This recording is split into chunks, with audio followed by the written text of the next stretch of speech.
Eh bien bonjour, voilà, c'est le quatrième épisode du remontage, voilà où elle en est.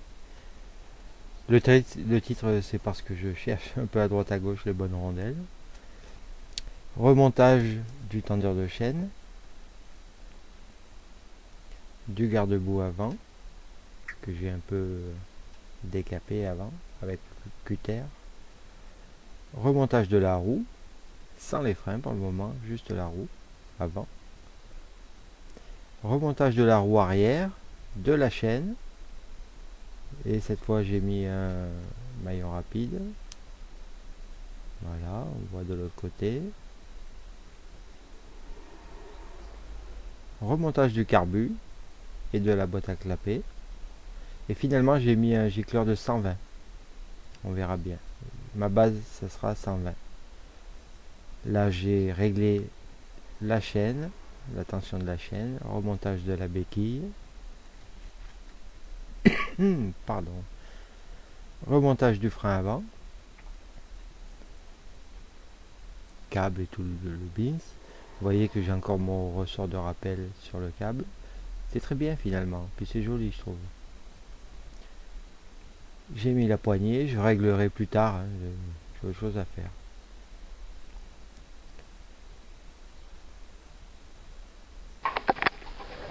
Alors pour Néo.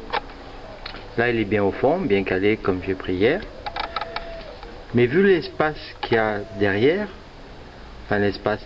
Il y a au moins 3 ou 4 mm d'ancrage possible en profondeur.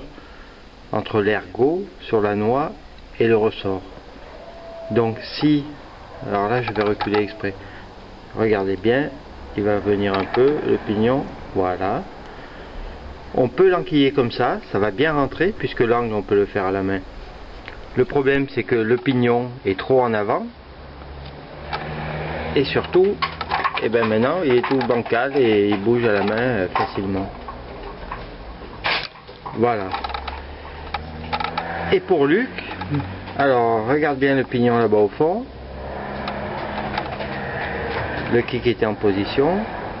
Un quart, il n'a rien fait. Il a juste longé ses rainures sur la spirale.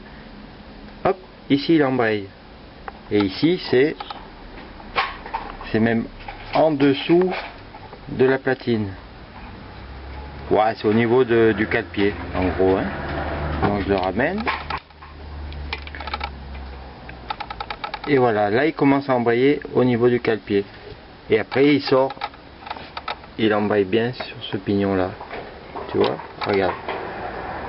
J'arrive au cale-pied, il est rentré, je le redescends, il embraye. Voilà comment ça marche. Donc la solution, mais bonjour, hein. Je sais pas si on va le voir avec ma lampe peut-être. Les spirales là-bas au fond.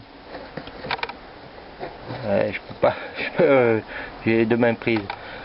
Le grand pignon cylindrique avec les spirales, là, il suffirait que les spirales soient un peu moins prononcées pour que ça embraye plus vite.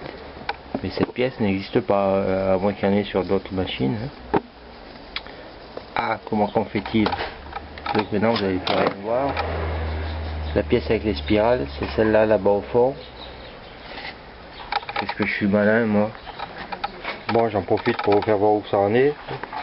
La selle, c'est factice, hein, c'était juste pour voir si elle allait encore. Parce que j'ai fait quelques petites modifs.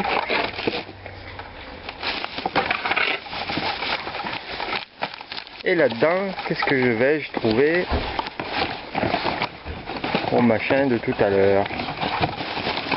Enfin, de tout à l'heure. De hier. Normalement. C'est bien, comme ça vous en profitez. Et au fait, est-ce qu'on voit?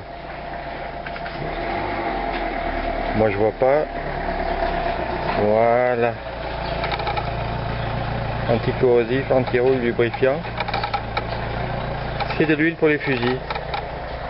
Elle est vachement bien cette huile. Voilà donc l'hélicoïdale, c'est celui-là. C'est ce que j'appelle la spirale. Il suffirait qu'elle soit plus courte, moins d'angle donc. Vous voyez là, essayez de voir. Paf, paf, 45 degrés pratiquement.